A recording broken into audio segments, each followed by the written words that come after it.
greda echándole igual colores para que no se te vaya secando. Ahí vas a ver cómo más grande se te hace tu slime. Mucho más grande se te va a hacer. Mi slime antes llegaba por aquí abajo, pero ahora llega por acá.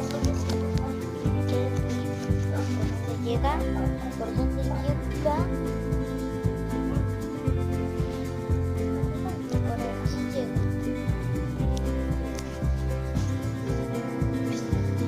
Está el slime, está. Por aquí llega. Parece, no sé qué parece. Pues le echamos colonia. Le echamos y lo sacamos.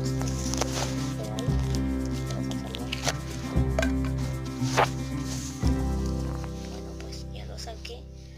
No se pega en ninguna parte aparte de eso. Parece que es rico, no se pega en ninguna parte. Y mirad esto, ya quedó, pero es sensacional. Se estira, se aprieta, miran.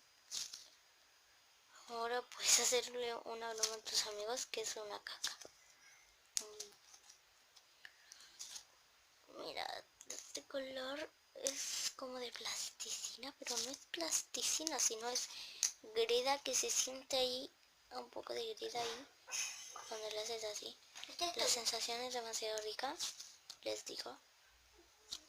Parece slime normal, pero no es normal, porque lo hicimos con greda y nuestra colonia de Tinkerbell,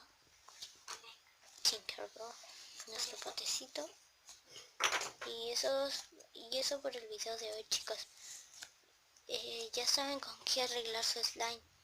Esto es de verdad, no hice ni un corte aquí para que vean, pero o sea, queda de sensacional, un olor rico y queda como si fuera, no sé, demasiado rico.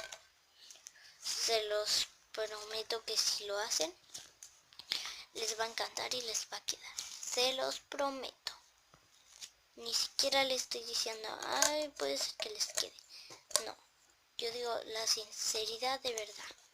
No hay como otras youtubers pequeñas o grandes que sean youtubers que hacen slime así, slime malo, eso.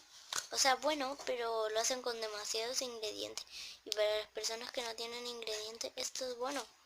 Un slime que no tengas ocupado y que ya esté medio seco. Y le echas greda y colonia. Eso es lo mejor, de verdad. Hasta luego, chicos.